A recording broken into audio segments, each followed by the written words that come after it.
सत साहिब बंदी छोड़ सतगुरु रामपाल जी परमेश्वर जी की जय हो।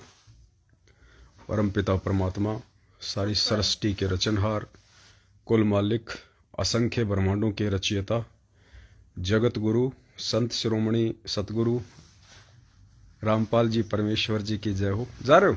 हाँ। कहाँ? टेम्पो कर लिया सामान लोड। तो भगत जी की बाइक यही है क्या? हाँ, ठीक है। पुण्यात्मा दया परमपिता परमेश्वर जी की, जिनके शुभ आशीर्वाद से इस कलयुग की बिचली पीढ़ी में आप और हम सभी भाई बहन इस ज्ञान आधार की भक्ति में एक दूसरे से रूबरू हो रहे हैं, परमेश्वर की महिमा का गुणगान करने के लिए और परमेश्वर के सत भक्ति मार्ग में मर्यादाओं में रहकर अपनी भक्ति करने के लिए आपस में जुड़े हुए हैं। परमेश्वर ने हम सबको जोड़े रखा है, ये उनकी विशेष कृपा है और उनकी इस विशेष कृपा के लिए हम सभी भाई बहन कोटि कोटि उनको दंडवत प्रणाम करते हैं। एक बार आप सभी भाई बहन लाइव जुड़ जाएं। एक छोटा सा संदेशा था, उसके बाद आप सभी भाई बहनों को देना था। और सबसे पहले तो दास ये बताना चाहेगा कि मकर संक्रांति के दिन 14 या 15 तारीख को परमेश्वर ने देश विदेश में सैकड़ों जगह जो सात संगतियों के कार्यक्रम रखवाए, उन सभी कार्यक्रमों को, सत्संगों को निर्विघ्न रूप से संपन्न करवाने के लिए हम परमेश्वर का कोटि कोटि दंडवत धन्यवाद करते हैं। परमेश्वर सदा हमारे साथ में रहे और निर्विघ्न रूप से परमात्मा ने सारे सत्संगों के कार्यक्रम संपन्न करवाए। आगे भी परमेश्वर हम तुच्छ जीवों पर ऐसे ही अपनी असीम दया बनाए रखें। सत साहिब।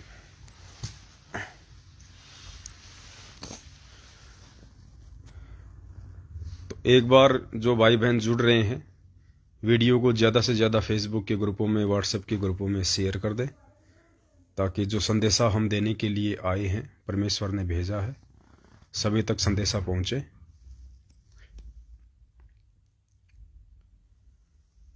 थोड़ा सर्दी का समय है पुण्यात्माओं, ध्यान रखना पड़ता है खोपड़ी का। अभी दास को सर्दी जुकाम लग गई थी, बहुत भयंकर खांसी जुकाम दिक्कत हो गई थी। 8-10 दिन रही, लेकिन परमेश्वर ने दया बख्शी। काढ़ा बना बना के पीते रहे, गोली दवाई तो लेनी नहीं। ऐसे मामलों में परमेश्वर ने दया की हुई है। हाँ, दास का एक जाड़ है लास्ट वाली, वो आधी हिल रही थी, आधी सही थी, बहुत ज़्यादा परेशान कर रही थी। उसको जरूर दास ने डॉक्टर के पास जाके निकलवाया है। तो दया परमात्मा की। अभी भी दांतों का ट्रीटमेंट चल रहा है, क्योंकि हाड़मास का शरीर है, 36 प्रकार के जोड़ हैं। जहाँ जहाँ हमारी पार बसाएगी वहाँ हम परमेश्वर को आधार मान के चलेंगे, और जिन जगहों पे हम जीवों की पार नहीं बसाएगी, क्योंकि हम सबको अपनी औकात का पता है, हम 2 कोटि के जीव हैं, हम कितना दर्द सहन कर सकते हैं, तो वहाँ पे हमें इन चीज़ों की भी सहायता लेनी पड़ेगी। तो दया परमपिता परमेश्वर जी की।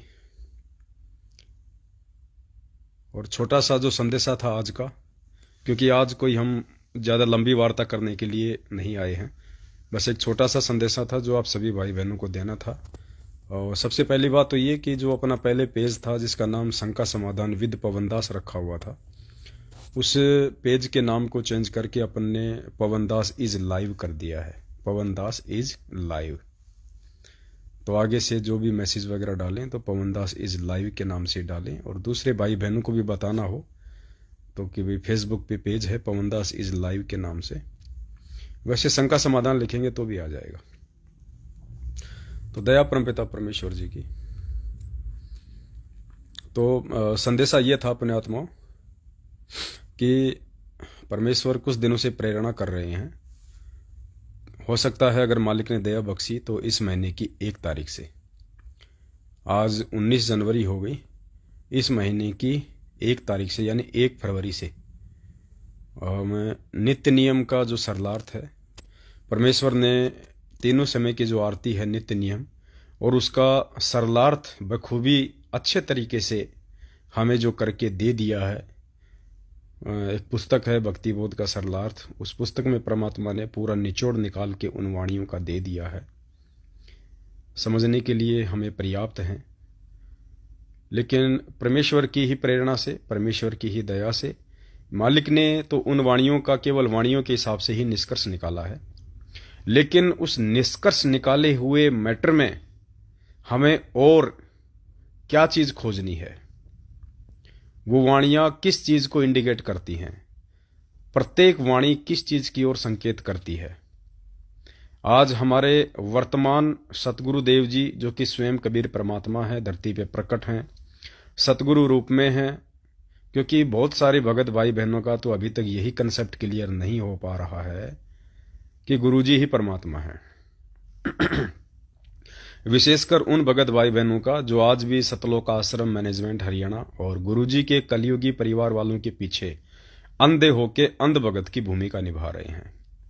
उनका कंसेप्ट जीते जी यदि वे इसी तरह लातों के भूत बने रहे और भेड़ की पूंछ को पकड़ के दरिया पार करने की सोचते रहे, तो उनका तो कंसेप्ट क्लियर इस जन्म में मुश्किल है। तो 90% उन लोगों का ये कंसेप्ट बिल्कुल भी क्लियर नहीं हो पा रहा है कि गुरुजी ही परमात्मा है। आपने पहले शक्तिमान देखा होगा, और जिन जिन लोगों ने पहले शक्तिमान देखा है, एक नाटक आता था शक्तिमान, वो शक्तिमान ही गंगाधर की भूमिका में था। शक्तिमान ही गंगाधर बन जाता था, गंगाधर ही फिर शक्तिमान बन जाता था, लेकिन उन्होंने अपना जो रहस्य था वो किसी को बताया नहीं। कुछ एक लोग थे जो ये जानने का पूरा प्रयास कर रहे थे, जिसमें एक गीता विश्वास नाम की कोई लड़की थी, वो रिपोर्टर थी उस नाटक में। तो वो हमेशा ये जानने का प्रयास करती रहती थी कि भाई ये गंगाधर ही तो शक्तिमान नहीं है, या शक्तिमान कोई और है या गंगाधर कोई और है। उसको कन्फ्यूजन था, उसकी जानने की प्रबल इच्छा थी, और एक समय ऐसा आया उसकी इच्छा को फिर शांत किया गया और शक्तिमान ने स्वयं उसको उसके सामने ही गंगाधर का रूप बना के दिखाया। तब उसका कंसेप्ट क्लियर हुआ कि हाँ, गंगाधर ही शक्तिमान है। तो ठीक यही जो खेल है वर्तमान में इस आध्यात्मिक जीवन में हम ले सकते हैं। शक्तिमान तो है ही हमारा परमात्मा, इसमें तो कोई दो राय है नहीं।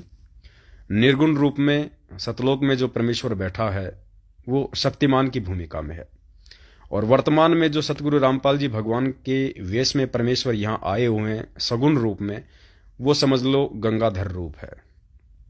अब ये कंसेप्ट उन्हीं आत्माओं को समझ में आएगा जो आत्मा युगों युगों से इस कबीर परमेश्वर की सत भक्ति करती आ रही हैं और वर्तमान में पूरी मर्यादाओं के साथ हर संभव गुरु को भगवान मान के अपनी भक्ति क्रियाओं में संलग्न है। उन आत्माओं को बहुत जल्दी और आसानी से समझ में आ जाएगा कि गुरुजी ही परमात्मा है, गंगाधर ही शक्तिमान है। और जिनको अभी भी नहीं समझ में आया है, थोड़ा बहुत कोई कंफ्यूजन शेष है, तो उन आत्माओं का सारा भ्रम निवारण करवाने के लिए परमात्मा ने दास को प्रेरणा की है।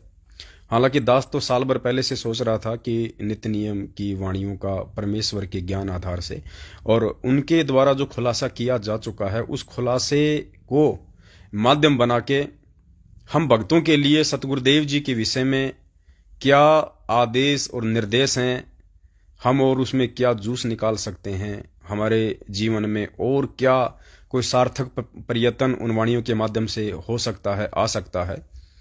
तो दास तो साल भर से ही ये कोशिश कर रहा था, और साल भर पहले हमने कोशिश भी की थी, और साल भर पहले हमने केवल एक ही वीडियो बनाया था।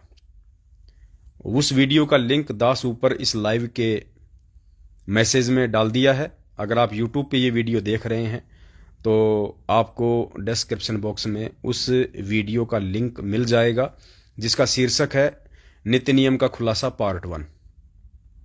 और वो नित्य नियम का खुलासा पार्ट 1 लगभग 3 घंटे का है, और वो 3 घंटे का खुलासा केवल भक्ति बोध जो पुस्तक है आरती की, उसके ऊपर ऊपर का जो पेज है, सबसे पहला पहला जो पेज है जिस पे सतगुरुदेव जी की जय और उसको किसने लिखा है, ऊपर जो भक्ति बोध लिखा हुआ है, नीचे जो मूल्य नित्य नियम लिखा हुआ है, यानी भक्ति बोध का पहला पहला जो पेज है खोलने से पहले ऊपर ऊपर का जो मोटा वाला जो पृष्ठ है, खाली उस एक पृष्ठ की महिमा को समझाने के लिए 3 घंटे का हमारे को समय लगा था, परमेश्वर की वाणियों के साथ, सत्संगों के साथ। तो उसको आप जी जरूर देखें। हम 1 फरवरी से यदि परमेश्वर की दया रही तो नित्य नियम के खुलासे पे चलेंगे, जिसमें हमारा मंगलाचरण आ गया। मंगलाचरण के बाद में सुबह का नित्य नियम है, दोपहर की आरती है, शाम की संध्या आरती है। उस पूरे खुलासे को हम लेके चलेंगे, चाहे हमें 6 महीने लगें, चाहे 1 साल लगे, और 1-2 दिन छोड़ के नियमित रूप से हम परमेश्वर के दिशा निर्देशन में उस सेवा को पूरा करेंगे। कोशिश हमारी पूरी रहेगी, बाकी आशीर्वाद तो परमात्मा का ही रहेगा। तो नित्य नियम के खुलासे में आगे बढ़ने से पहले, यानी पार्ट 2 में कदम रखने से पहले आप सभी भाई बहनों की जिम्मेदारी बनती है कि ऊपर जो नित्य नियम का खुलासा पार्ट 1 है, जिसका लिंक दास ने डाला हुआ है, उसको आप जी ये वीडियो समाप्त होने के बाद में जरूर देखें, एक बार पूरा देखें, कंप्लीट देखें, क्योंकि वो भूमिका है। और कोई भी काम शुरू करता है आदमी किसी भी विषय को लेके, तो सबसे पहले एक भूमिका बनाई जाती है, एक प्रस्तावना बनाई जाती है, और उस भूमिका से फिर भूमिका आप उसकी नींव समझ लीजिए, फाउंडेशन है, और फाउंडेशन मजबूत होती है तो आगे फिर मकान बनाने में ज्यादा जोर नहीं आता है। तो परमात्मा ने ये 3 घंटे की जो भूमिका थी भक्ति बोध के सबसे ऊपर वाले पेज को लेके, ये फाउंडेशन है आगे के पार्टों का। तो आपने सबसे पहले ऊपर जो लिंक दिया हुआ है नित्य नियम का खुलासा पार्ट 1, या फिर आप जी फेसबुक पे जाके लिख सकते हैं हिंदी में नित्य नियम का खुलासा पार्ट 1, उसमें दास की एक फोटो आ जाएगी, जिसमें दास ने ब्लैक कलर की चेक की शर्ट पहन रखी है, चश्मा लगा रखा है, और वो वीडियो आपको मिल जाएगा जो पूरे लगभग 2.5-3 घंटे का है। तो आप उसको देख लीजिएगा। वैसे तो ऊपर लिंक डाल दिया है, आपको ढूंढने की आवश्यकता नहीं पड़ेगी। तो ये जो जानकारी थी ये आप सभी भाई बहनों तक ज़्यादा से ज़्यादा शेयर करें, ताकि 1 फरवरी को, और टाइमिंग हमारा वही रहेगा, परमात्मा रजा बख्शेंगे, क्योंकि 7:30 से 8:30 तो परमात्मा का सत्संग आता है साधना टीवी पे, जिसे ज़्यादातर लोग देखते हैं। तो 8:30 से ही हम शुरू करेंगे। 1 तारीख को 8:30 से हम शुरू करेंगे, 1 फरवरी को, 1 फरवरी 2022 रात्रि 8:30 बजे से नित्य नियम का खुलासा पार्ट 2 शुरू होगा। तो इस जानकारी के लिए आप ज्यादा से ज्यादा शेयर करें। दूसरी महत्वपूर्ण जानकारी पुण्यात्माओं ये थी कि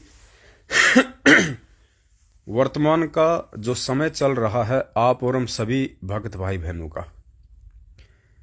कोई तो इस समय को मजाक में व्यतीत कर रहा है, कोई इस समय को देखा देखी में व्यतीत कर रहा है, कोई इस समय को अपनी मर्यादा तोड़ के जगत के साथ सामाजिक रीति रिवाजों में, परंपराओं में उलझ के बर्बाद कर रहा है। तो कुछ पुण्यात्माएं ऐसी हैं जो इस समय की महत्वता को जानते हुए साध संगतियों से जुड़कर मर्यादाओं में रहकर परमेश्वर को प्रसन्न करने का पूरा प्रयास कर रही हैं। तो आप यकीन मान के चलना, जब तक सतगुरुदेव जी हिसार जेल से बाहर नहीं आ जाते हैं, जब तक सतगुरुदेव जी हिसार जेल से बाहर नहीं आते हैं, तब तक ही आप और हमारे पास में सुधरने का मौका है। एक परमात्मा ने गोल्डन चांस दिया है हमारे को, एक सुनहरा मौका दिया है परमात्मा ने हमारे को अपनी कमियों को सुधारने का, मर्यादाओं को ठीक करने का, गुरुदेव के प्रति सच्चे भाव लाने का। देखो, ना तो गुरुदेव की पहचान हमारे को उनके रहते सहते हुई थी, और ना गुरुदेव की पहचान गुरुदेव के आने के बाद हो सकती है। इन 2 चीजों को अच्छी तरीके से गांठ बांध लेना। 18 नवंबर 2014 से लेकर और जब तक गुरुदेव जी हिसार जेल से बाहर नहीं आ जाते, तब तक ही केवल हमारे पास में एक मौका है, एक गोल्डन चांस है। भगत बनने का। उसके बाद कोई सोचे गुरुजी के आने के बाद मैं भगत बन जाऊंगा, वो सपन में भी ना सोचे। इस वहम को दिलो दिमाग से निकाल दे। ये मौका दिया है परमात्मा ने हमें अपनी गलतियों को सुधारने का, अपने आप को ज्ञान आधार से संवारने का। इस परमेश्वर को ना पहचान के विगत वर्षों में हमने जो जो गलतियां की हैं, जिन जिन मर्यादाओं का हमने हनन किया है, तोड़ा है, और गुरुदेव को हमने दुखी किया है, गुरुदेव के इसार जेल से बाहर आने तक का समय उन गलतियों को सुधार कर परमात्मा से समय याचना मांग के आगे बहुत ही सावधानी से चलने के लिए है। उसके बाद हमारे को कोई मौका नहीं मिलेगा, किसी प्रकार का पश्चाताप करने का भी समय नहीं मिलेगा हमारे को। परमात्मा इसार जेल से बाहर आके ये पंचायत लेके नहीं बैठेंगे कि कौन सही था कौन गलत था, किसने सही किया किसने गलत किया। जो परमात्मा ने कहना था, जो सुनना था, परमात्मा अपने 27 वर्षों से सत्संगों में कह के चले गए, सुन के चले गए। थोड़ा बहुत परमात्मा ने संकेत देना था, हिंट देना था, तो परमेश्वर ने बरवाला कांड के तुरंत बाद मीडिया को दिए गए इंटरव्यू में साफ साफ शब्दों में कह दिया, पूरी दुनिया के सामने कह दिया कि भैया ये राष्ट्रीय समाज सेवा समिति अर्थात सतलोक आश्रम मैनेजमेंट हरियाणा मेरा नहीं है। मैंने कोई गुंडे नहीं बनाए थे, मैंने कोई काले कपड़े पहना के लोगों को आश्रम के बाहर खड़ा नहीं किया था कि मैं तारीख पे जाऊंगा या नहीं जाऊंगा। ये सब इस राष्ट्रीय समाज सेवा समिति अर्थात सतलोक आश्रम मैनेजमेंट हरियाणा अर्थात मेरे कलयुगी परिवार वालों का मनमाना आचरण था। तो पुण्यात्माओं, बाद में संभलने का मौका नहीं मिलेगा। अगर अपने आप को संवारना है, सुधारना है, तो केवल गुरुदेव के इसार जेल से बाहर आने से पहले पहले का आप और हमारे पास में समय है। हम अपनी गलतियों का पश्चाताप कर सकते हैं, हम अपने आप को सुधार सकते हैं, संवार सकते हैं। बाद में आपको पछताने का भी मौका नहीं मिलेगा। और समय कितना खतरनाक है और आने वाला समय कितना भयावह होगा, इसकी शायद किसी को कल्पना भी नहीं है। अभी संगत में ही 90% लोगों को इस बात की खबर नहीं है। वो अपनी मर्यादा तोड़ के काल के हद में है, काल के पाले में है। उन्हें भले बुरे का, लाभ हानि का, अच्छे बुरे का कोई एहसास ही नहीं है। तो जगत वालों से तो हम उम्मीद ही क्या कर सकते हैं कि वो आने वाले समय को जान पहचान सके। ये तो केवल परमात्मा अपनी उन्हीं आत्माओं पे रजा बख्शते हैं जो गुरु को परमात्मा मान के मर्यादा में रह के भक्ति करती हैं। तो ये एक छोटा सा संदेशा था जो आप सभी भाई बहनों तक पहुंचाना था।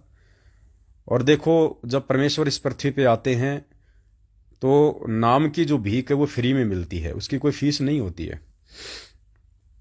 चाहे पूरी दुनिया ही परमात्मा की शरण में क्यों न आ जाए, परमात्मा किसी को दुत्कारते नहीं है। लेकिन परमात्मा का वचन है कि पार वही होगा जो आजीवन गुरु को परमात्मा मानेगा और मर्यादा में रहेगा। तो नाम चाहे पूरी दुनिया ले लो, नाम लेने से ही कोई भगत नहीं बन जाता है। गले में रक्षा सूत्र या हाथ में रक्षा सूत्र या गले में लॉकेट पहन लेने मात्र से कोई भगत की श्रेणी में नहीं आ जाता है। भगत के परमात्मा ने कुछ लक्षण बताए, कुछ गुण बताए हैं। जब तक वो भगत उस सांचे में नहीं डलेगा तब तक वो भगत की श्रेणी में नहीं आता है। वरना आए दिन भगत अकाल मौत मर रहे हैं। सार नाम लिए हुए लोग गाड़ी के टायरों के नीचे आके फूट फूट के मर रहे हैं। इनके सत्संगों में गोलियां चलाई जाती हैं आरएसएस वालों के द्वारा। तो इन लोगों के साथ में परमात्मा नहीं है, ना इनके ऊपर परमात्मा का वर्तमान में किसी प्रकार का कोई आशीर्वाद है। क्योंकि परमेश्वर का आशीर्वाद उन आत्माओं के साथ में होता है जो आत्मा गुरु को परमात्मा मानती हैं, बुरा कर्म करने से डरती हैं, मर्यादा तोड़ने से डरती हैं। उन आत्माओं के साथ परमात्मा होता है, परमात्मा का आशीर्वाद होता है। तो वो आशीर्वाद वर्तमान में केवल सत्सेवकों के साथ में है। तो दया परमपिता परमेश्वर जी की, परमेश्वर की ये रजा, ये मेहर आप और हम सभी आत्माओं पे इसी प्रकार बरकरार रहे। हम सब ने परमेश्वर से निरंतर इसी आशीर्वाद की दुआ करते रहना है। और आने वाले समय में तो सारी दुनिया के देवी देवता भगवान सब फैल होने वाले हैं। ना कोई साधु संत की महिमा रहेगी, ना कोई नेता अभिनेता की महिमा रहेगी, ना कोई बिजनेसमैन की भी महिमा रहेगी। देवी देवताओं तक की लोग औकात जान जाएंगे। जब आने वाले समय में उनकी रक्षा कोई नहीं कर पाएगा। सब अपने हाथ ऊपर खड़े कर लेंगे। सभी देवी देवता अपनी असमर्थता जाहिर कर देंगे। ये पंडित लोग कहते हैं ना कि भाई ये 2-3 महीने कोई शुभ काम नहीं हो सकता, क्योंकि देव देवता सो रहे हैं। देव सो गए, इन्होंने अपनी मनमुखी धारणा बना रखी है कि देव सो गए, अब कोई ब्याह शादी नहीं होगी, कोई शुभ कर्म नहीं होगा। तो पुण्यात्मावास से पहले तो पता नहीं ये देवी देवता सोए थे कि नहीं सोए थे, लेकिन अब ये आदि गणेश सभी शक्तियों का नायक, गणनायक, मालिक कहते हैं ना, आदि गणेश मनाऊं गणनायक देवन देवा, यानी आदि गणेश का मतलब परमात्मा ने बताया कि सभी देवी देवताओं का नायक, सर्वशक्तिमान, जो छोटे मोटे जो ये गण होते हैं, इन सब के ऊपर जो प्रधान है, ब्रह्मा विष्णु महेश, देवी दुर्गा काल, इन सब के ऊपर जो प्रधान है, जो सबका गणेश है, वो आदि गणेश, वो कबीर परमात्मा सतगुरु रामपाल जी भगवान इस पृथ्वी पे प्रकट हो चुके हैं। और परमेश्वर ने अपनी महिमा का बखान करते हुए भी अपनी वाणियों में बताया है कि ऐसी कुछ मालिक की एक वाणी है कि तारों बीच बैठकर यो चांद बड़ाई खाए, और उदय हुआ जब सूरज का सब तारे छिप जाएं। रात के अंधेरे में तारों के बीच में चंद्रमा की रोशनी विशेष होती है। तो ये जो देवी देवता हैं, ब्रह्मा विष्णु महेश है, देवी दुर्गा है, ये उस चांद की तरह हैं जो इन देवी देवता रूपी तारों से सर्वश्रेष्ठ होने के कारण अपनी महिमा बनाए बैठे थे। और कहते हैं जब सूर्य उदय हो जाता है सुबह, तो वो चांद और तारे, सूरज, वो चांद और तारे, उन सब की रोशनी फीकी पड़ जाती है, उन सब की महिमा फीकी पड़ जाती है कि ये तो अपनी झूठी महिमा किए बैठे थे भाई, इनकी बस की बात नहीं पूरी दुनिया को रोशनी देने की। ये तो तब तक ही थे जब तक सूरज उदय नहीं हुआ था। तो पुण्यात्माओं, 8 सितंबर 1951 को धरती पे पूर्ण परमात्मा सतगुरु रामपाल जी भगवान, वो सूरज प्रकट हो चुका है, उदय हो चुका है। अब ये चांद और तारे रूपी ब्रह्मा विष्णु महेश, देवी देवता, देवी दुर्गा काल महाकाल, इन सब की रोशनी फीकी पड़ जाएगी। खैर, जिसको ज्ञान हो गया, जिसको परमात्मा की पहचान होगी, उसके लिए तो उसी दिन से सब फीके पड़ गए थे। लेकिन समस्त दुनिया के लिए भी आने वाले समय में, क्योंकि महाविनाश और संकट का वो दौर उत्पन्न होने वाला है कि कहीं किसी को अपनी जान बचाने का भी रास्ता नजर नहीं आएगा, और फिर लोगों को दिखाई देगा कि भाई दुनिया में अगर कोई रक्षक है, अगर कोई सुरक्षा कवच है, तो खाली ये परम संत है, ये सतगुरु रामपाल जी भगवान है, इनके अलावा दुनिया में और कोई साथी नहीं है। ये सब साथ छोड़ जाएंगे तुम्हारा, देवी देवता ब्रह्मा विष्णु महेश, तुम जिनकी भी माई मसानी, सेठ शीतला, भैरव, भूत, हनुमंत, पीर, पैगंबर, कुतुम, बोलिया, सुर, नर, मुनि, जन, ज्ञानी, तुम जिनके भी पूजा पाठ करते हो, जिनको भी अपना, आजकल तो लोग ऐसा एक छोटे से अपने कोई पितर को ही अपना सब कुछ मान के और काम चला रहे हैं, तो सबकी महिमा फीकी पड़ जाएगी। वो समय आएगा, लेकिन उस समय के आने पर, यानी परमात्मा के द्वारा इतना सब कुछ क्लियर कर देने के बाद, जब इस दुनिया में और कोई भगवान शेष रहेगा ही नहीं, सारी दुनिया को केवल यही एक परमात्मा शेष नजर आएगा, सतगुरु रामपाल जी भगवान। उसके बाद यदि कोई नालायक भगत चाहेगा कि अब मैं इनको परमात्मा मान लूं, तो वो परमात्मा मानना नहीं होगा, वो परमात्मा मानना नहीं होगा। वो तो फिर मजबूरी में, कहते हैं मजबूरी में तो गधे को भी बाप बनाया जाता है, वो फिर तुम्हारी मजबूरी हो जाएगी। उस समय तुम्हारे पास कोई ऑप्शन ही नहीं बचेगा। उस समय तो लूला, लंगड़ा, अंधा, गूंगा, बहरा, आस्तिक, नास्तिक, सब ही इन्हें परमात्मा मानेंगे, क्योंकि जब कोई बचाव का रास्ता ही नजर नहीं आएगा तो कोई चारा नहीं बचेगा किसी के पास। फिर तो हर कोई, चाहे किसी को ज्ञान है या नहीं है, चाहे कोई समर्थ है या नहीं है, चाहे कोई कैसा भी है, सब इनको परमात्मा मानेंगे। क्योंकि जब इंसान की जान के ऊपर आती है, उसके प्राणों के ऊपर आती है, तो उस समय इंसान गधे को भी अपना बाप बना लेता है। तो उस समय इन्हें परमात्मा कहना या इनको परमात्मा मानना या इनके परमात्मा कह के जयकारे लगाना कोई महत्व नहीं रखेगा। परमात्मा उस बात को स्वीकार नहीं करेगा। परमात्मा यदि मानना है तो आज मानो, जो दुनिया की नजरों में एक कैदी है, दुनिया की नजरों में एक मुजरिम है, दुनिया की नजरों में एक देशद्रोही बन के बैठा है, अपने आप को हिसार जेल में छुपा के बैठा है, आम व्यक्ति की भूमिका कर रहा है, खुद दुखों में परेशानियों में संघर्ष कर रहा है।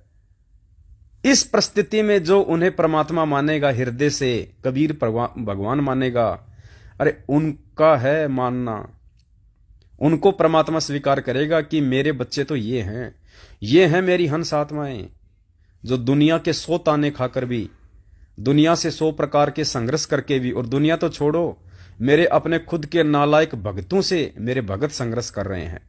जो 90% संगत है, जो सतलोक आश्रम मैनेजमेंट हरियाणा के पीछे अंधभक्ति कर रही है, काल प्रेरित होके, सब मर्यादा तोड़ के, क्योंकि मर्यादा तो सबकी तोड़वाए रखी है इन काल एजेंटों ने। पिछले 7 वर्षों में ऐसा कोई कुक्रम इन लोगों ने नहीं छोड़ा है जो गुरुदेव ने मना ना किया हो।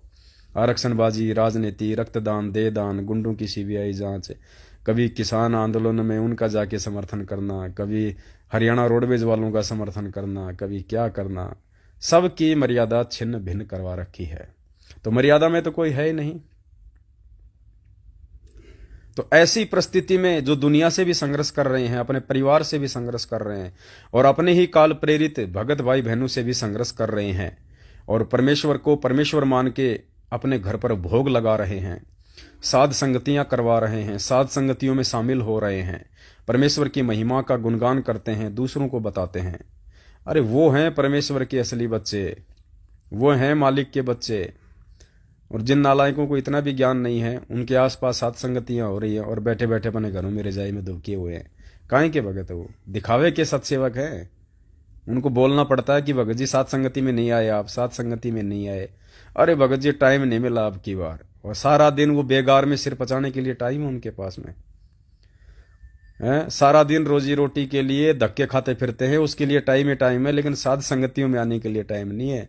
और हमको दिन में नहीं रखते साथ संगति, इसीलिए भगवान ने रात को साथ संगति रखवाई कि नालायकों दिन में तुम्हारा धंधा पीट लो कम से कम, अरे रात को तो 2-4 घंटे परमात्मा की आरती में शामिल हो लो, भोग प्रसाद ले लो, और नालायक और नहीं तो फिर सो जाओ ओढ़ के रजाई वहीं पे। तुम्हें सोना है तो है, 2-4 घंटे सुन के ओढ़ के रजाई वहीं पड़ जाओ, सुबह उठ के अपने काम पे चले जाओ। लेकिन निर्भागी व्यक्तियों से वो भी नहीं हो पाता। तो पुण्यात्माओं, परमात्मा कहते हैं भक्ति करे कोई सूरमा, जात वर्ण कुल खोई। ये तो कोई सूरमा ही इस खेल को जीतेगा जो युगों युगों से इस कबीर परमेश्वर का भगत बनने की रिहर्सल करता हुआ आ रहा है। परमात्मा कहते हैं साधु सेती मस्करी, चोरा नाल खुशाल, मल अखाड़ा जीतेंगे युगन युगन के माल। ऐसी आत्माओं का इस कलियुग की पिछली पीढ़ी में बाल भी बांका नहीं हो सकता, बाल भी बांका। देखो, काल तो हर प्रकार से तोड़ने की कोशिश करेगा, काल हर प्रकार से तोड़ने की कोशिश करेगा, साजिश करेगा। दुनिया को ये इन बातों का नहीं पता है।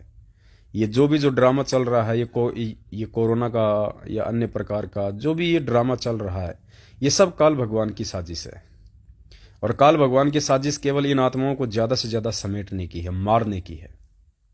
क्यों? क्योंकि उसको पता है कि मैंने वचन दे रखा है कबीर परमात्मा को, और इस समय वो परमात्मा पृथ्वी पे आके इन आत्माओं को मेरे जाल से मुक्त करवाएगा। तो काल क्या करता है? काल अपने ऊपर नहीं लेता कभी। देखो, कोई भी व्यक्ति मर जाता है ना, तो कोई आज तक ये नहीं कहा होगा किसी ने कि इसको भगवान ने मार दिया, इसको परमात्मा ने मार दिया, इसको काल ने मार दिया। कोई नहीं कहता। सब ये कहते हैं इसको मधुमक्खी खा गई, इसका एक्सीडेंट हो गया, इसकी गाड़ी सो की इस पेट पे थी, और ये कई दिनों से बीमार चल रहा था अचानक, और इसको हार्ट अटैक हो गया। ये बहाने बन जाएंगे, लेकिन कोई ये नहीं कहेगा कि इसको परमात्मा ने मार दिया।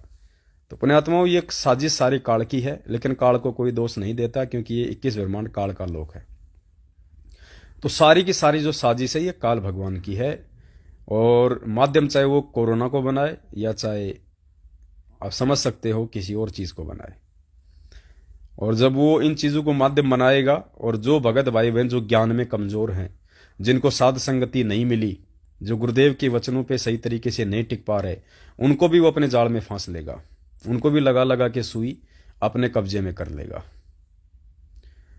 और वो दृढ़ आत्माएं होंगी जो परमेश्वर के वचन पे चलेंगी। क्योंकि देखो, हर प्रकार से काल कोशिश करेगा हमें डराने की, धमकाने की, चाहे पुलिस प्रशासन के माध्यम से हो, चाहे अन्य किसी प्रकार की प्रशासनिक सुख सुविधाओं को लेके हो, कि अगर मैंने ऐसा नहीं किया, मैंने इनकी ये बात नहीं मानी, तो पुलिस मुझे घर से उठा ले जाएगी, या फिर प्रशासन मेरी इन इन सुविधाओं को रोक देगा, मैं क्या करूंगा, कैसे खाऊंगा। तो टूटेगा वही जिसको ज्ञान नहीं होगा, जो ज्यादा माया में बंधा हुआ है, जो ज्यादा सुख सुविधाओं में बंधा हुआ है, वही आदमी आज वर्तमान में टूटेगा। आज उसी को भय लगेगा, और उस भय के चलते, क्योंकि भय रूप है काल का, उसी भय के चलते फिर वो काल के जाल में फंस जाएगा, वो मर्यादा तोड़ देगा और काल उसको तुरंत अपने कब्जे में कर लेगा। और जिसको इस बात का पता है कि बेटा नंगा आया था नंगा जाएगा, लेके क्या जाएगा, सब कुछ यहीं छोड़ के जाएगा, फकड़ फकीर है, ये परमात्मा का नाम तेरा साथी है, ये पहले भी था, ये आज भी है, ये आगे भी रहेगा, इसको ना चोर चुरा सकता, ना ठग इसको ठग सकता, और इसी की कमाई से परमात्मा प्रसन्न होगा। और ये कमाई हम मर्यादा में रह के कर सकते हैं, गुरु को परमात्मा मान के कर सकते हैं। तो फिर बताओ भाई, नंगे आदमी का नहाएगा क्या और निचोड़ेगा क्या? अरे जिसके तन पे कोई वस्त्र ही नहीं है तो वो नहाएगा क्या और निचोड़ेगा क्या? तो ऐसे आत्मा को कोई भय नहीं होता फिर। इसीलिए तो परमात्मा बार बार ये जोर लगाते हैं अपनी वाणियों के माध्यम से। देखो, परमात्मा अलग से किसी को कोचिंग नहीं देगा, परमात्मा अलग से बैठा के किसी को कोई ट्यूशन क्लास नहीं देगा कि तुझे ऐसा करना है। सामूहिक रूप से परमात्मा सत्संगों में ही सबको समझाता है और समझाएगा। जो अच्छी आत्मा होगी समझ जाएगी, नालायक होगा बिदक जाएगा। परमात्मा की वाणी है कि साईं इतना दीजिए जिसमें कुटुंब समावे, हम भी भूखे ना रहें अतिथि न भूखो जावे। अब वाणी क्या कहती है? जो वाणी को समझ गया वो तो कभी दुखी रहेगा नहीं, वो तो हर स्थिति में सुखी रहेगा, और परमात्मा उस पर कोई दुख भी नहीं आने देगा, क्योंकि वो परमेश्वर के वचन पे चल रहा है, वाणी पे चल रही है। वो कह रहा है साईं इतना दीजिए, हे परमात्मा, हे गुरुदेव भगवान। साईं मतलब गुरु भगवान, परमात्मा, स्वामी। हे गुरुदेव भगवान, अपने दास को केवल इतना ही दीजिए जिसमें मेरे परिवार का पालन पोषण हो जाए, और इसके अलावा कुछ नहीं मांगता भगत। कोई भौतिक वस्तुओं की डिमांड नहीं करता, कोई गाड़े घोड़े की डिमांड नहीं करता, कोई प्लाटों की डिमांड नहीं करता, कोई नौकरी की डिमांड नहीं करता। वाणी क्या कह रही है? साईं इतना दीजिए जिसमें कुटुंब समाओ। परमात्मा अपने दास को केवल उसी हिसाब की रोजी रोटी देना, अगर कोई नौकरी दे तो उसी हिसाब की देना, कोई मजदूरी दे तो उसी हिसाब की देना, कोई काम धंधा कोई व्यापार बिजनेस दे तो परमात्मा उसी हिसाब का देना, जिससे कि मेरे परिवार का, जो आपने दास को सेवा दे रखी है, बाल बच्चों की, माता पिता की, उन सब का 2 टाइम की रोजी रोटी से पालन पोषण हो जाए, उनके तन पे टाइम पे कपड़े हो जाए। साईं इतना दीजिए जिसमें कुटुंब समाव, हम भी भूखे ना रहें। हे परमेश्वर, हम भी आपकी भक्ति में किसी प्रकार की किसी असुविधा का सामना ना करें, और अतिथि न भूख हो जाए, घर पे कोई मेहमान आ जाए, कोई भगत भाई बहन आ जाए तो परमेश्वर वो भी हमारे दरबार से भूखा ना जाए। बस परमात्मा इतना ही देना, इससे ज्यादा एक कोडी भी ना देना, वरना वो मेरे सत्यानाश का कारण बनेगी। तो ये तो है परमात्मा की वाणी। अब इस वाणी पे जो टिकेगा, इस वाणी पे जो चलेगा, वो भगत कहलाएगा, और ऐसे व्यक्ति को परमात्मा किसी प्रकार की कोई कमी भी नहीं आने देगा। अब इस वाणी के विपरीत जिसने भाई फैक्ट्रियां लगा रखी हैं, एक प्लाट है, 2 और खरीद लिए, 3 और खरीद ली, उस जमीन में भी अपना शेयर डाल दिया, उस जमीन में भी अपना शेयर डाल दिया, उसके साथ भी पार्टनरशिप कर ली, एक दुकान थी 4 और खोल दी, 2 पे नौकर बैठा दिए, तो वो तो है भिखारी। वो पैसे वाला नहीं है, वो धनवान नहीं है, वो भक्ति मार्ग में परमात्मा की नजर में भिखारी है, भिखारी। क्योंकि परमात्मा कहते हैं कबीरा सब जग निर्धना, धनवंता ना कोई, और धनवंता यानी अमीर सो ही जानिए जो राम नाम धन होए, जिसके पास इस पूर्ण परमात्मा सतगुरु रामपाल जी भगवान का सतनाम है। सतनाम का मतलब खाली 2 नाम वाला नहीं, सतनाम का मतलब सच्चा नाम। गुरुदेव ने हमें जो प्रथम मंत्र दिया वो भी सतनाम है, जो 2 मंत्र का दिया है वो भी सतनाम है, जो सार नाम देंगे वो भी सतनाम होगा। सतनाम का मतलब होता है सच्चा नाम। तो पुण्यात्माओं, समय खराब है, कुछ भी पल्ले नहीं रहेगा।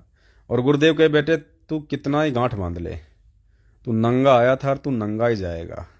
यहां गधे की तरह कमा कमा के, बैल की तरह कमा कमा के तो लोगों को खिला के चला जाएगा। तेरे हिस्से में फिर केवल पाप कर्म रह जाएंगे जो तुझे भोगने पड़ेंगे। तो नरसिंह को भी ये बात समझ में आ गई थी। बोला, नालायक, बोल ये संपत्ति तेरी थी या मेरी थी?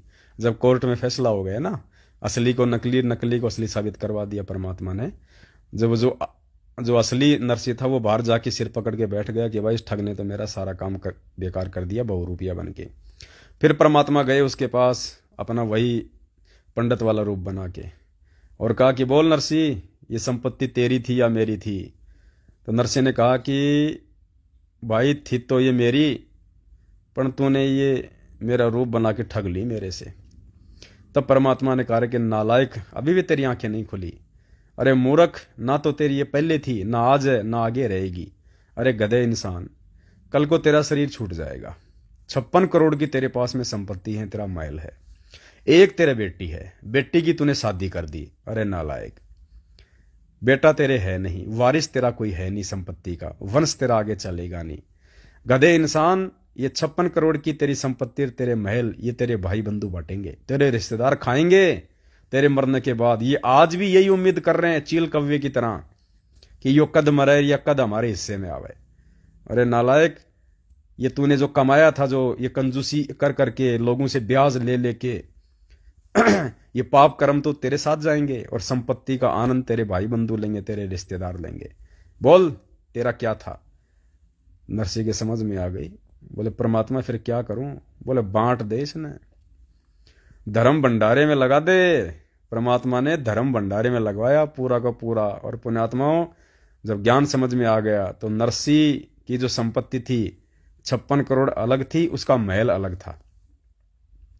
परमात्मा ने तो 56 करोड़ ही बांटने को कहा था, नरसी ने महल भी नहीं रखा, महल भी छोड़ दिया नरसी ने। और गुरुदेव ने कहा कि बाहर जाके जंगल में झोपड़ी बना के और परमात्मा की भक्ति में लीन हो गया। तो परमात्मा कहते हैं वो नरपाड़ा जीत गए जिन सिर धड़की बाजी लाई। तो ऐसी आत्माएं उस परमेश्वर को प्रिय होती हैं, और ऐसी आत्माओं का ही जन्म इस कलयुग की पिछली पीढ़ी में फिर वो परमात्मा देता है। और ऐसी आत्मा ही आज उस परमेश्वर की अनुपस्थिति में उस परमेश्वर को परमेश्वर मान के मर्यादा में रह सकती हैं, भक्ति मार्ग पे टिक सकती हैं।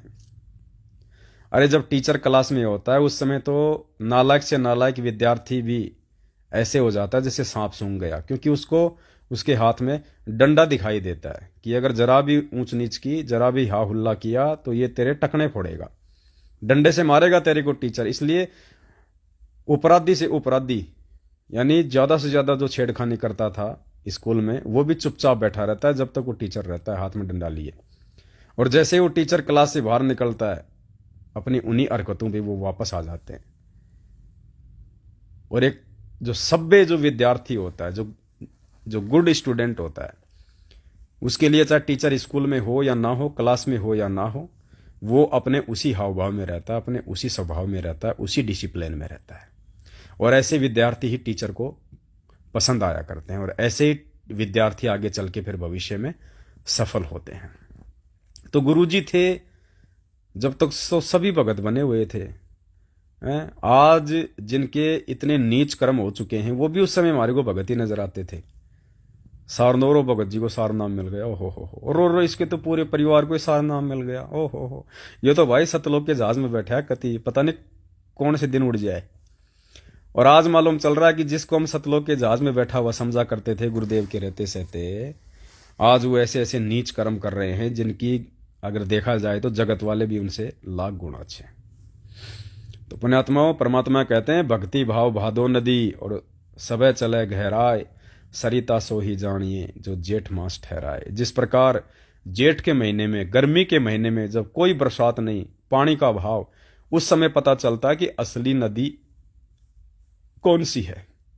उस समय जिस नदी में लगातार पानी बहता रहता है वो असली नदी साबित होती है।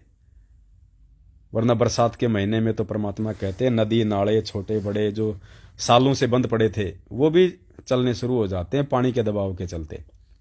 तो असली नदी तो वो कहलाती है भाई जो बिना बरसात जेठ के महीने में, गर्मी के महीने में भी चाहे थोड़ा थोड़ा पानी क्यों ना चलता रहे लेकिन वो चलती रहे, तो वो होती है असली नदी। तो असली भगत, असली आत्मा उस परमात्मा की वो कहलाएगी जो आज, क्योंकि ये जेठ मास चल रहा है भक्ति का, आज गुरुदेव 7 साल से हिसार जेल में बैठे हैं, ये जेठ का महीना है, ये गर्मी का महीना है परमात्मा से दूर होके।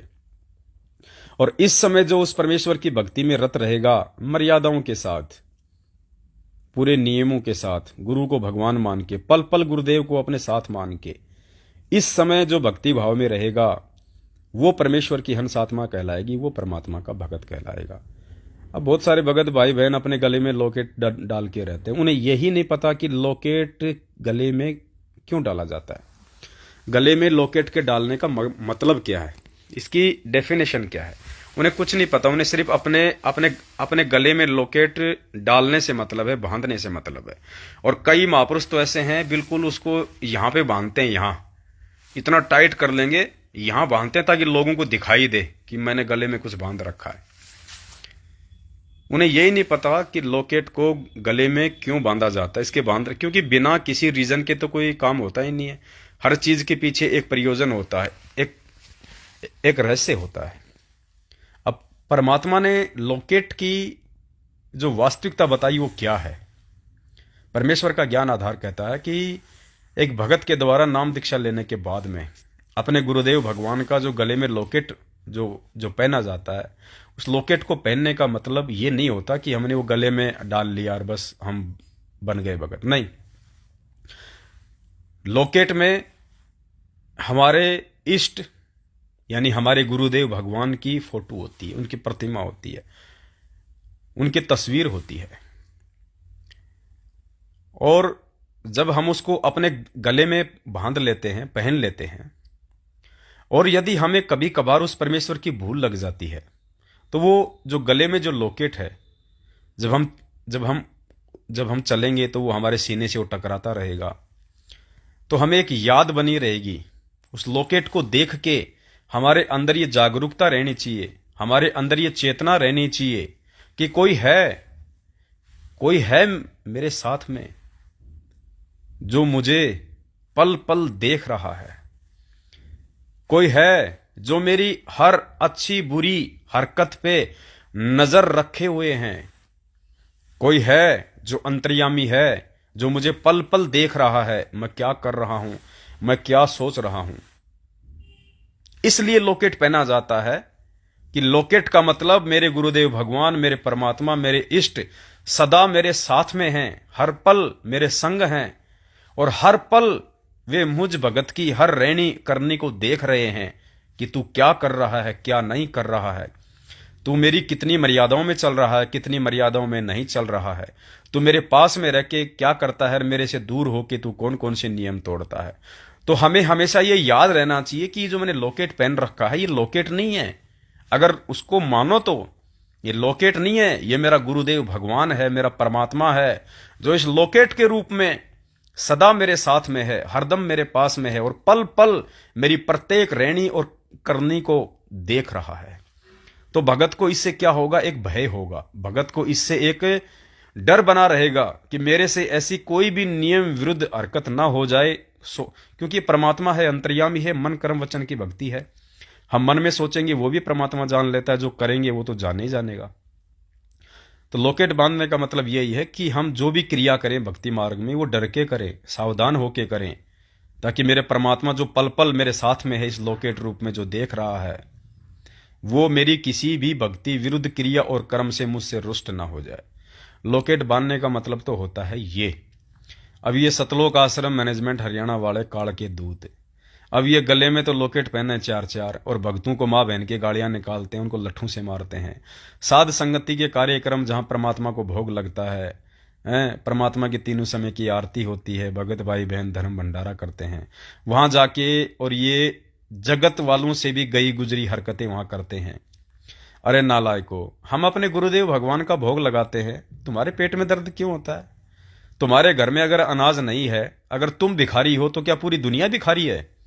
तुम्हारी औकात नहीं है अपने गुरुदेव को भोजन करवाने की, अपने गुरुदेव को भोग लगाने की, तो चुपचाप बैठो अपने घर पे। तुम साध संगतियों में जाके अपने कर्म क्यों फोड़ते हो भाई? नालायको, भोग जिंदे को लगाया जाता है या भोग मुर्दे को लगाया जाता है? 3 साल से 3 युगों से हम इन पत्थरों को भोग लगा रहे थे, अज्ञानता में हम मुर्दों को भोग लगा रहे थे। आज गुरुदेव ने हमें आके समझाया कि जिंदा जोगी जगत गुरु मालक मुर्शद पीव, काल कर्म लागे नहीं, ऐसी वाणी है परमात्मा। तो जिंदा जोगी जगत गुरु, आज ये परमात्मा जिंदा जोगी के रूप में, हमारे सतगुरु के रूप में ये कबीर परमात्मा धरती पे प्रकट है। नालायको, भोग जिंदे को लगाया जाता है, मुर्दे को भोग नहीं लगाया जाता। 650 साल पहले वाली फोटो को तुम भोग लगाओगे, या अन्य देवी देवताओं को भोग लगाओगे, पत्थरों को भोग लगाओगे, वो भोग लगाना नहीं है, वो लकीर पीटना है, जो हम नहीं पीट सकते। तुम जैसे अज्ञानी और पाखंडी पीट सकते हैं, जो सतलोक आश्रम मैनेजमेंट रूपी भेड़ की पूंछ पकड़ के और ये समुद्र पार करने की सोच रहे हो। पुण्यात्माओं, इस भक्ति मार्ग में हर चीज का एक महत्व है। हाथ में रक्षा सूत्र पहनते हैं, उसका भी एक महत्व है। गले में लॉकेट बांधते हैं, उसका भी एक महत्व है। लेकिन महत्व उसके लिए है जो उस महत्व को समझे, और जिसको यही नहीं पता कि मैं पहन किस लिए रहा हूं, और सारे कर्म वो उल्टे करता है, दिन में 50 झूठ बोलता है, रोजी रोटी के लिए 20 प्रकार के उल्टे काम करता है, हर प्रकार की मर्यादा तोड़ देता है, जाके नामदान केंद्र पे नाम शुद्ध करवा लेता है। ऐसे भक्ति नहीं बनेगी, ना ऐसे भक्ति चलेगी, ना ऐसे परमात्मा साथ में रहेगा। तो पुण्यात्माओं, दया परम पिता परमेश्वर की आप लोगों को पता ही है। ऐसे तो चाहे हम पूरे शाम तक बात करते रहें, बातों का तो कोई एंड होगा ही नहीं। परमेश्वर ने वो खजाना खोल दिया है। मालिक कहते हैं ना, साहिब ने भेद दिया सब खोल, आपनी सतलोक राजधानी का। तो साहिब धरती पे उतर चुका है। 650 साल पहले परमात्मा ने भेद नहीं खोला था सतलोक का, ये भेद परमात्मा ने आज खोला है। तो वाणी जो भोग की आरती में आती है, साहिब ने भेद दिया सब खोल अपनी सतलोक राजधानी का। तो साहिब शब्द यूज किया गया, साहिब यानी परमात्मा ने भेद खोल दिया। तो भेद किसने खोला? सतगुरु रामपाल जी भगवान ने। तो परमात्मा कौन हुए, साहिब कौन हुए? ये संकेत ही होते हैं वाणियों में, जो हमें समझने के लिए पर्याप्त होते हैं। और खुल के परमात्मा नहीं बताएगा, क्योंकि काल के साथ एग्रीमेंट है। परमात्मा संकेत ही करेगा अपने परमेश्वर होने के विषय में। जो अच्छी आत्मा होंगी, जो पूर्व जन्म के अच्छे हंस होंगे, वो समझ जाएंगे। और जिनको भाई भक्ति की नई नई कलम चढ़ी है, जिनके अंदर इसी जन्म में भक्ति का बीज डला है, वो नहीं समझ पाएंगे इन बातों को। आप ये ना सोचो कि जो गुरुदेव की शरण में आ गया वो बहुत अच्छी आत्मा है। आत्मा तो अच्छी है, इसमें कोई दो राय नहीं है, लेकिन उसके भक्ति संस्कार जो हैं वो मजबूत नहीं है। इस वजह से वो नहीं समझ पाएगा वर्तमान में अपने पूज्य गुरुदेव जी के संकेतों को। संकेतों को वही समझेगा जो युगों युगों का भक्ति माल होगा, जिसके पास भक्ति धन होगा। तो बस यही छोटी सी एक विनती थी, प्रार्थना थी दास की, आप वीडियो को ज्यादा से ज्यादा शेयर करें। और एक बार दास दोबारा से रिपीट कर देता है, जो नए भाई बहन बाद में जुड़े हैं। 1 फरवरी 2022 से परमपिता परमेश्वर सतगुरु रामपाल जी भगवान की असीम अनुकंपा से, उनकी सत प्रेरणा और आशीर्वाद से, भक्ति बोध का जो सरलार्थ जो परमेश्वर ने किया हुआ है, उन्हीं सरलार्थ किए हुई वाणियों को आधार बना के अपने गुरुदेव भगवान के विषय में हमारे लिए क्या दिशा निर्देश और आदेश परमेश्वर ने छुपा रखे हैं, उस आधार से हम भक्ति बोध के जो सरलार्थ है उसका और जो है वो खुलासा होगा। यानी भक्ति बोध में मंगलाचरण है, फिर तीनों समय की आरती है। परमात्मा उन सबका तरती वाइज, चाहे 6 महीने लगे चाहे 1 साल लगे, जब तक गुरुदेव जी बाहर आने की रजा आप और हम पे नहीं बख्शेंगे, तब तक हमारा उन पे वो भक्ति बोध का जो खुलासा है उसका एपिसोड चलता रहेगा। तो 1 फरवरी 2022 रात्रि 8:30 बजे से, 1 फरवरी 2022 रात्रि 8:30 बजे से भक्ति बोध का खुलासा होगा। और ये हमारा जो खुलासा है वो चलेगा पार्ट 2 से, क्योंकि पार्ट 1 हम लगभग 7-8 महीने पहले बना चुके हैं। पार्ट 1 कौन सा है, उसके लिए 2 तरीके हैं। सबसे पहला तरीका वो है, जो 3 घंटे का वीडियो है पार्ट 1 का, वो आप यदि फेसबुक पे लाइव ये वीडियो देख रहे हैं तो ऊपर जो मैसेज है, लाइव के बाद आप मैसेज देख लेना, ऊपर पार्ट 1 है, आप उसको देखिए पहले पूरा। अगर आप YouTube पे देख रहे हैं तो डिस्क्रिप्शन बॉक्स में इसका लिंक मिल जाएगा आपको, वो पार्ट हमारा 1 है। और वैसे यदि आप जी सर्च करना चाहें YouTube पे या Facebook पे तो लिखिए भक्ति नित्य नियम का सरलार्थ, नित्य नियम का खुलासा, नित्य नियम का खुलासा पार्ट 1। उसमें मुझ पवन दास की एक फोटो आ जाएगी, ब्लैक कलर की या नीले कलर की चेक की शर्ट है, और 2.5-3 घंटे का वीडियो है। और इसमें लिखा हुआ है नित्य नियम का सरलार्थ और नित्य नियम का खुलासा पार्ट 1, या भक्ति बोध का खुलासा पार्ट 1। हिंदी में लिखेंगे वो पार्ट 1 आ जाएगा। आप पहले उसको अच्छे से देखें, 2.5-3 घंटे की वीडियो को, क्योंकि वो भूमिका है, और भूमिका यदि समझ में नहीं आएगी तो आगे का पार्ट समझ में नहीं आएगा। तो 1 फरवरी 2022 से हम नित्य नियम का खुलासा पार्ट 2 लेके चलेंगे। पार्ट 1 को आप जी पहले अच्छे से देख लीजिए। दास एक बार फिर से अपने इसी Facebook page Pawan Das is live पर उसको अपलोड कर देगा, और यूट्यूब चैनल जो हमारा है शंका समाधान विद पवन दास, उस पर भी दास अपलोड कर देगा। उसके बाद फिर परमेश्वर की रजा रही तो हम 1 फरवरी 2022 रात्रि 8 बजे से भक्ति बोध के खुलासे पर चलेंगे। ये संदेश आप जियों ने सभी भाई बहनों तक ज्यादा से ज्यादा संख्या में पहुंचाना है, क्योंकि पुण्यात्माओं दुनिया गफलत में जी रही है, ज्यादा से ज्यादा भगत समाज गफलत में जी रहा है। परमेश्वर चंद हीरे मोती लाल के लिए आते हैं, गोता मारू स्वर्ग में जा बैठूं पाताल, गरीब दास ढूंढता फिरूं अपने हीरे मोती लाल। हमने वो हीरे मोती लाल की संज्ञा में आना है। हमें कोई मतलब नहीं है दुनिया एक दूसरे के प्रति लुट रही है, पीट रही है, आरोप प्रत्यारोप कर रही है। ये उनके भक्ति से दूर होने के चलते ये सारे उनके वो कर्म हैं। तो हमने उन कर्मों में नहीं उलझना है, हमने अपने परमेश्वर को प्रसन्न करना है। आज कांग्रेस बीजेपी के खिलाफ, बीजेपी कांग्रेस के खिलाफ, कोई दूसरी कम्युनिटी के खिलाफ, दूसरे पंथ वाले दूसरे पंथों के खिलाफ, पूरे जगत में राग द्वेष और ईर्ष्या भरी पड़ी है। आने वाले समय में ये सब जो लोग कर रहे हैं वो फालतू साबित हो जाएगा, वो सब मिथ्या साबित हो जाएगा। सबको सब पता चल जाएगा कि आज से पहले हम जो कर रहे थे, हम अपना समय बर्बाद कर रहे थे। और आज वर्तमान में भले हमारी संख्या थोड़ी है, भले हमारी वीडियो लोग थोड़े देखते हैं, लेकिन आने वाले समय में लोग इन वीडियो को सर्च मार मार के देखा करेंगे। जैसे आज राजीव दीक्षित के वीडियो लोग सर्च मार मार के देखते हैं, ऐसे ही पुण्यात्माओं, जब कोई व्यक्ति पृथ्वी पे होता है, धरती पे होता है, तो उसकी महत्वता नहीं होती है। उसके जाने के बाद उसकी महत्वता का पता चलता है। फिर लोग खोजते हैं, उसको अपना आइडियल बनाते हैं, अपना आदर्श बनाते हैं, घर में फोटोएं लगाते हैं। तो आने वाले समय में ये साध संगतियों के जो ये वीडियो हैं, ये लोग विशेष तौर से देखा करेंगे निकाल निकाल के, कि हमारे परमात्मा सतगुरु रामपाल जी भगवान के विषय में कहाँ क्या क्या संकेत छुपे हुए थे। हमारे जो भाई बहन आज से पहले थे, जो बता के जो निकल गए, जो परमेश्वर की महिमा का गुणगान करके जो अपना आत्म कल्याण करवा गए, हम उनके विचारों को सुने। तो आने वाले समय में क्या परमात्मा दया बख्श देंगे, रहते सहते देखना लोगों की लाइन लग जाएगी।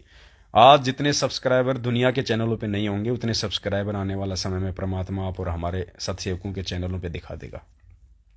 इन मैनेजमेंट वालों को भी अपने चैनलों का नाम चेंज करना पड़ेगा, इनको भी ये वीडियो डालने पड़ेंगे जो आज आप और हमारे वीडियो डल रहे हैं। ये कितने शाणे बन जाएं। ये परमात्मा सत्य का साथी है। झूठ कुछ समय तक पैर फैला सकता है, लंबे समय तक टिक नहीं सकता, और सच्चाई को हमेशा संघर्ष करना पड़ता है। खुद परमात्मा धरती पे प्रकट और संघर्ष कर रहे हैं, और आने वाले समय में देखना यही परमात्मा पूरी दुनिया के सामने भगवान बन के प्रकट होगा, साबित होगा। तब देखना इसकी महिमा, इसका गुणगान इस दुनिया का बच्चा बच्चा करेगा। लेकिन उससे पहले संघर्ष करना पड़ता है। लोहे को अपनी कीमत बनाने के लिए हथौड़े की चोट खानी पड़ती है, अग्नि में तपना पड़ता है, तब जाके उसका औजार बनता है। तो दया परमपिता परमेश्वर की बातें करने को बहुत हैं, लेकिन समय नहीं है, क्योंकि दास का थोड़ा दांत का ट्रीटमेंट चल रहा है। दास अभी डॉक्टर के पास भी जाएगा। तो दया परमात्मा की, आप वीडियो को ज़्यादा से ज़्यादा शेयर करें, भाई बहनों को अवेयर करें। सत साहिब जय हो बंदी छोड़ की, बंदी छोड़ सतगुरु रामपाल जी परमेश्वर जी की जय हो। पुण्यात्माओं ध्यान रखना, क्योंकि धीरे धीरे हमने इस परमेश्वर के मार्ग में निरंतर आगे बढ़ना है।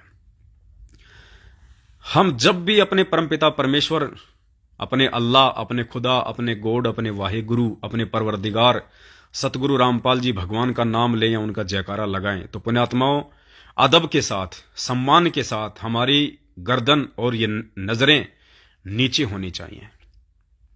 जब भी हम अपने गुरुदेव का नाम लें कि भाई सतगुरु रामपाल जी भगवान हमारे पूज्य गुरुदेव हैं, तो इस प्रकार से अदब के साथ उनके सम्मान में, क्योंकि ये नाम दुनिया का सबसे बड़ा नाम है, ये नाम इन शास्त्रों का सबसे बड़ा नाम है। इस परमेश्वर का वास्तविक नाम जो वेदों में है वो है कबीर। ये तो है परमेश्वर का वास्तविक नाम, लेकिन वर्तमान में वो परमात्मा हमारे सतगुरु बन के आए हुए हैं, वो सतगुरु रामपाल जी भगवान के नाम से आए। तो चाहे कबीर नाम हो, चाहे सतगुरु रामपाल जी भगवान हो, ये एक ही सिक्के के दो पहलू हैं। वो शक्ति एक है, नाम दो हैं, देश काल और परिस्थिति के अनुसार।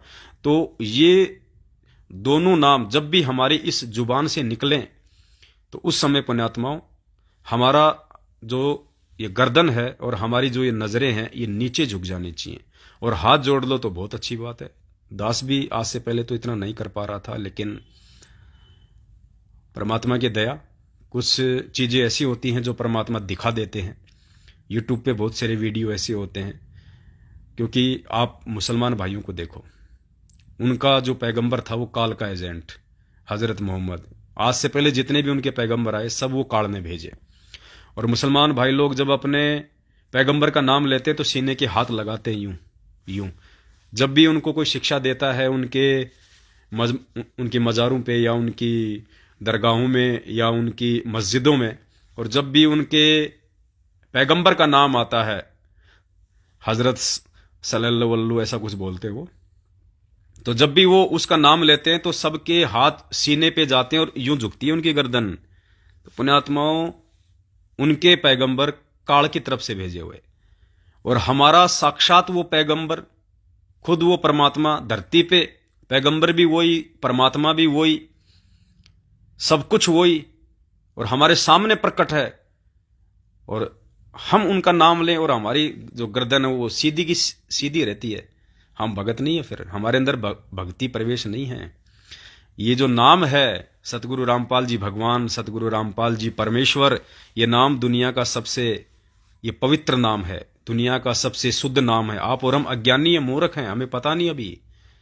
इस नाम के लेने मात्र से, यानी सतगुरु रामपाल जी भगवान या कबीर परमेश्वर, इन दो नामों के लेने से हमारे युगों युगों के कितने पाप कर्मों का सत्यानाश होता है, आप और हमें आइडिया नहीं है इस बात का भी।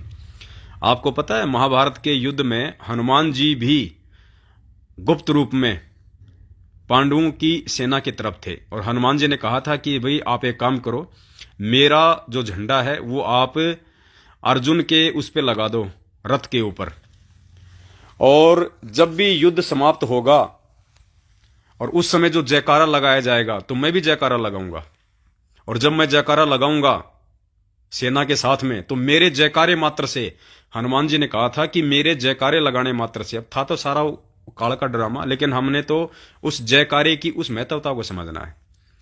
तो उसने कहा था कि जब भी सेना के साथ में जयकारा लगाऊंगा, सेना की आवाज में, सेना की आवाज के साथ, तो 10,000 सैनिक विरोधी सेना के मारे जाएंगे। मेरे उस नाम से उनकी हार्ट बीट रुक जाएगी, उनकी धड़कन रुक जाएगी, मेरे जयकारे लगाने से, मेरी आवाज तक से। तो 10,000 सैनिक कौरवों की सेना के मर जाया करते थे रोज, खाली उस हनुमान जी के जयकारे लगाने से। तो पुण्यात्माओं, ये तो पूर्ण परमात्मा का जयकारा है। बंदी छोड़ सतगुरु रामपाल जी भगवान की जय, ये जयकारा है ना, ये हमने कोई चिल्ला के नहीं लगाना, दुनिया को नहीं दिखाना, ये अंतर्यामी परमात्मा है। हम जब भी इस नाम को बोलें, इस नाम का जयकारा लगाएं, तो हम बड़े ही सम्मान और अदब के साथ लगाएं, क्योंकि ये पूर्ण परमात्मा का नाम है, पूर्ण परमेश्वर का नाम है। इससे बढ़कर कोई शुद्ध, कोई भी पवित्र दूसरा नाम इस पृथ्वी पे से किस ब्रह्मांड में नहीं है। तो आज के बाद हम ध्यान रखें, जब भी हम इस परमेश्वर का नाम लें, कैसे भी लें, किसी भी प्रकार से लें, चाहे जयकारे में लें, चाहे वैसे बातचीत में लें, परमेश्वर की महिमा का गुणगान करते समय लें।